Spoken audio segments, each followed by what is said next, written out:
Hi guys, it's me again. I'm back with another super easy Christmas DIY. Stay tuned if you want to see how I made this cute little chalkboard using items from the Dollar Tree and from the Target dollar spot. I think it's called Bullseye's Playground now. I read something about that, but I'm still going to call it Target dollar spot. So stay tuned and I'll show you how I made it. I know what you're thinking. This crazy girl done recorded this whole video upside down. Believe me, I thought so too when I went back to watch it, but stay tuned because I did not, but I was about to get mad. Oh my god.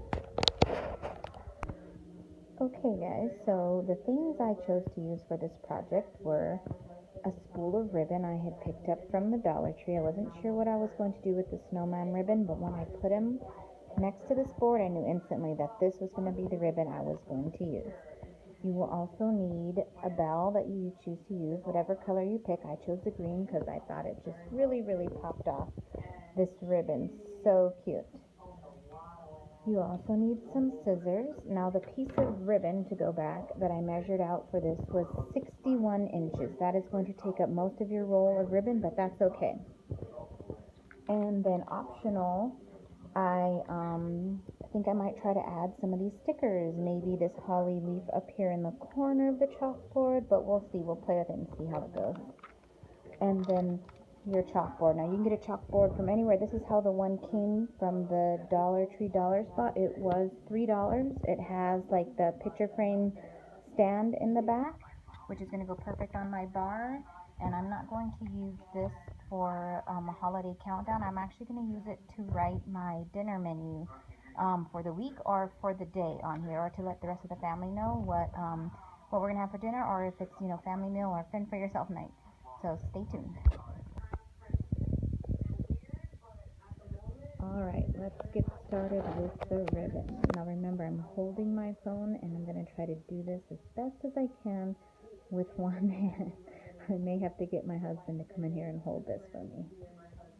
What I did with the ribbon was I started at this bottom corner first. So you're going to take your ribbon kind of in the middle, give or take, and you're going to go around this bottom corner, take it behind the picture, make sure you don't go over the little flap there that holds it up, and you're going to crisscross the ribbon and come back around these two corners. So you're going to go around here, crisscross it, one piece is going to come out here, one piece is going to come out here, and I'll be right back to show you. Remember, have patience.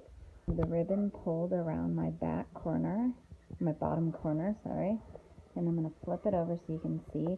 Now I'm going to twist it right where my fingers are and then try to bring it back up around this diagonal corner.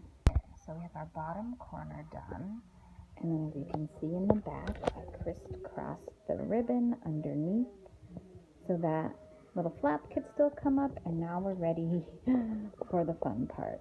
So stick with me. Okay, so first you need to make sure you have your ribbon pulled tight from both sides once you get your ribbon to the front. And the way I tie my bow is to, with this first side here, I make a little loop, and at the same time you have to remember to keep your ribbon tight, otherwise it will get loose. And then once you have that pinch, you're going to take this side, and the way I tie mine is to come around here, and then I go around the back still while holding it tightly, and then I tuck my other side in this little hoop down here. If you can see that little loop that I created, I'm going to tuck this wire ribbon up through there. Then once I can pull it, I pull it through the hole, and you still have to remember to keep this pulled tight while you're doing this, and then hold it in place.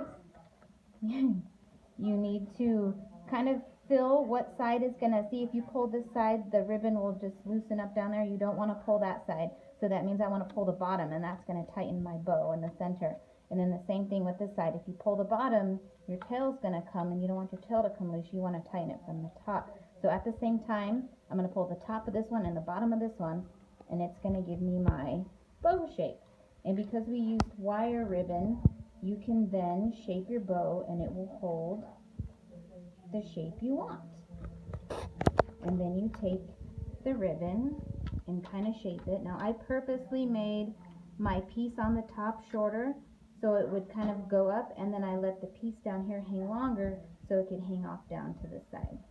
And I'll be right back with the next step. Alright guys, so I think I got my bow shaped the way I want it, and that's the cool thing about that wired ribbon is it will hold the shapes you want it to. You like your bow more smashed, it will stay smashed. You like it big and poofy, it'll be poofy. If you want it scooted out of the way, it will stay scooted out of the way. And you can also glue it if you want to glue it down. So hold on, baby. The next step is, you know what it is, the bell. That's really simple, so I will show you that. And I also wanted to say thank you to my hubby, because for that bow tying, I wanted to really show you guys. He came in and held the camera and stopped playing his video game so he can hold the camera and I could show you guys how to tie that bow. So thank you to him.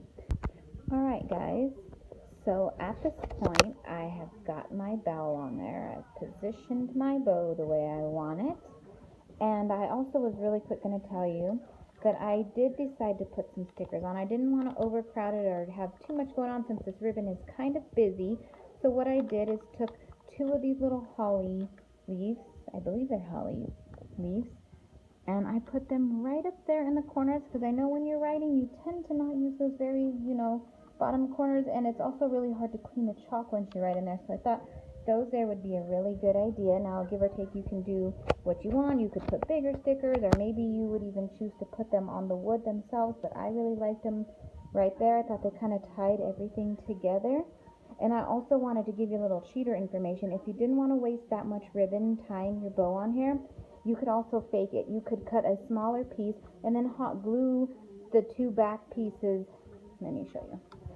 Hot glue two pieces there in the back of your board so you wouldn't have to use so much ribbon right there. And then you could have just cut the smaller round ribbon, the same one we used for the deer necklace, which was 34 inches, and you could have just made a little bow and hot glued your bow up there to the top. But I liked that present kind of look, and I think I'll stick with that. And also, I didn't want to hot glue because if I wanted to ever change it, I could change it out.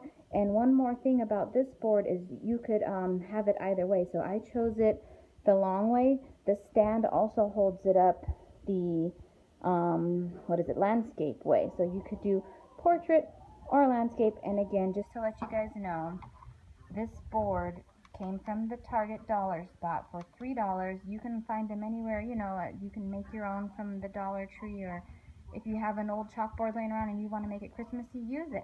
These make great gifts for people you really don't know too well, but you still want to give a gift, and it's, not expensive. You can't beat, $3 and then extra crafts you had laying around. Like, I still have these bells left over from the deer project I showed you guys, and then I wasn't sure what I was going to do with these stickers, but I still have plenty left. So something like this I would make for maybe the little young ladies at the gym daycare where I don't know them well enough to buy them a personal gift. But something cute like this anybody could use in their household. It's good for people that maybe just moved into a new home or just starting out their decoration collection. Stuff like this, you don't have extra money to go out and buy already made ones, and making it personalized for them is a really good gift idea. So again, thank you for watching. Here is the finished product with the little jingle bell there. Please don't forget to subscribe. I have some more ideas coming. And thank you for watching.